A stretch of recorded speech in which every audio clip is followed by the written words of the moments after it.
Hello everyone. So guys, UPPSC JE की जो vacancy आई है सिविल और इलेक्ट्रिकल के लिए, इसमें बहुत सारे बच्चों को कन्फ्यूज़न है कि सर इसका सिलेक्शन प्रोसेस क्या होगा, क्या एग्जामिनेशन होने वाले हैं इसके, या फिर इंटरव्यू के लिए डायरेक्टली कॉल किया जाएगा। तो गाइज आपको यहाँ पे बिल्कुल स्पष्ट करना चाहता हूँ, जो भी बच्चे इस एग्जामिनेशन को टारगेट कर रहे हैं या फिर अदर एग्जामिनेशन की प्रिपरेशन कर रहे हैं, इस एग्जामिनेशन को भी फॉर्म फिल कर रहे हैं, तो गाइज यहाँ पे समझ लेते हैं। फॉर्म फिलिंग तो स्टार्ट हो चुकी है, जैसा कि मैंने आपको बताया था कि 8/4/2023 से 8/4/2023 से 27/4/2023 तक यूपीएससी जेई के फॉर्म फिल किए जाएंगे, जिसमें सिविल वाले और इलेक्ट्रिकल वाले एलिजिबल हैं। सिविल की 58 वैकेंसी थी, इलेक्ट्रिकल की 20 वैकेंसी थी।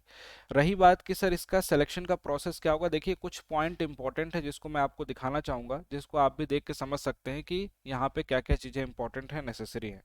यहाँ पे जो लिखा हुआ है, एक पॉइंट सबसे पहले आपको यहाँ पे लिखा हुआ है, date for the interview on which the shortlisted candidate are required to bring the printout of their online application along with other documents at UPSC shall be intimated separately। यहाँ पे ये बोला गया है कि इंटरव्यू की date क्या होगी, जिस दिन आपको ये जो फॉर्म फिल कर रहे हो, इस फॉर्म फिलिंग की कॉपी साथ साथ में कुछ अपने डॉक्यूमेंट्स को लेके आना है, उसको हम लोग अलग से बता देंगे। दूसरी चीज़ की इंटरव्यू पे सिलेक्शन कैसे होगा, उसका भी एक पॉइंट यहाँ पे मेंशन किया गया है। The applicants are advise to fill all the particulars in the online recruitment application carefully, as the submission or wrong information may leads to rejection through the computer based shortlisting। यहाँ पे देखो, ये point मैं आपको दिखाना चाह रहा था गाइज। यहाँ पे एक पॉइंट लिखा हुआ है, कंप्यूटर बेस्ड शॉर्टलिस्टिंग होने वाली है। कंप्यूटर बेस्ड शॉर्टलिस्टिंग का प्रोसेस जो है इनका, जनरली पहले इंटरव्यू रखा गया है, जिसमें इन्होंने बोला है कि इंटरव्यू के बिहाफ पे इन्होंने शॉर्टलिस्ट करना है कैंडिडेट्स को। इंटरव्यू के बेसिस पे ये कैंडिडेट को शॉर्टलिस्ट करेंगे और उसके बिहाफ पे आपको बुलाया जाएगा। लेकिन केवल इंटरव्यू होगा या टेस्ट भी हो सकता है, इसकी भी प्रोबेबिलिटी है, जो इन्होंने इस नोटिफिकेशन में मेंशन किया है, जिसके बारे में आपको बता रहा हूँ। ध्यान से सुनना। नोट में इन्होंने नोट 2 करके एक पॉइंट दिया, उस नोट 2 में इन्होंने लिखा साफ साफ कि यदि एप्लीकेंट बहुत ज़्यादा हो जाते हैं, लार्ज नंबर में, देखिए लिखा हुआ है, in the event of number of application being large, commission will adopt shortlisting criteria to restrict the number of candidates to be called for the interview to a reasonable number by any or more than the following methods। इनमें बोला कि अगर, obvious सी बात है यार कि form 25 रुपए का है, बहुत सारे बच्चे भरेंगे और सबका इंटरव्यू लेना पॉसिबल नहीं है, सबको शॉर्टलिस्टिंग का कोई क्राइटेरिया इन्होंने बनाया होगा। वो क्राइटेरिया इन्होंने नीचे लिखा हुआ है कि किस क्राइटेरिया के बेसिस पे कैंडिडेट्स को शॉर्टलिस्ट किया जाएगा ताकि उनको इंटरव्यू के लिए बुलाया जा सके। देखिए पहला पॉइंट, फर्स्ट पॉइंट लिखा हुआ है, on the basis of desirable qualification और एनी। अब ये देखो जितने भी पॉइंट्स है ना, इन पॉइंट्स को, इनमें से किसी भी पॉइंट्स को उन्होंने मानना है या फिर इनमें से दो तीन पॉइंट्स को कंबाइंडली मानना है, वो आपको यहाँ पे दिए हुए हैं पॉइंट्स, इसके भी यहाँ पे आपका शॉर्ट लिस्टिंग होगी।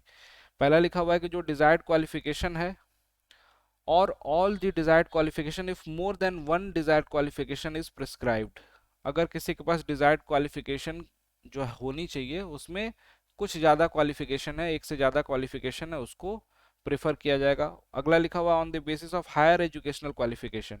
सपोज करो कि आपके पास डिजायर्ड क्वालिफिकेशन डिप्लोमा है, किसी ने डिप्लोमा के बाद बीटेक करा है, बीटेक भी क्वालिफिकेशन है, बीटेक के बाद एमटेक करा है, तो यहाँ पे लिखा हुआ है कि जो higher qualification, higher educational qualification है, then the minimum prescribed in the advertisement, उसको प्रीफर किया जाएगा।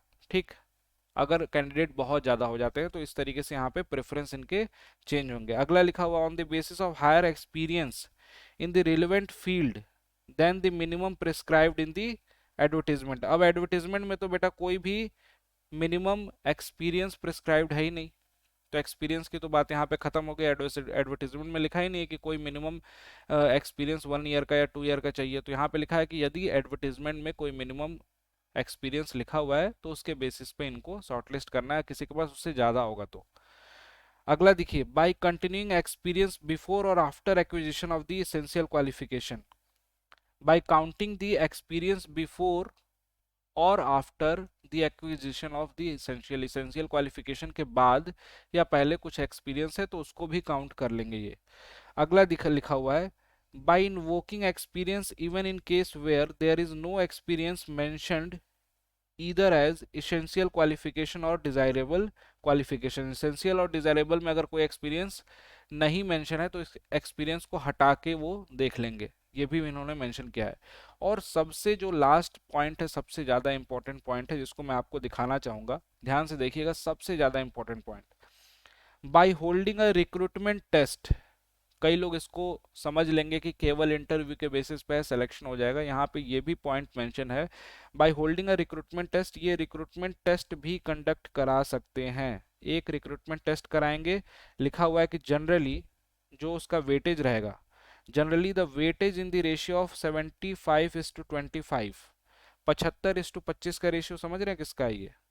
75 जो है ये आपका टेस्ट का रेशियो हो जाएगा, टेस्ट के मार्क्स का वेटेज 75%, और जो इंटरव्यू का वेटेज हो जाएगा वो आपका 25%।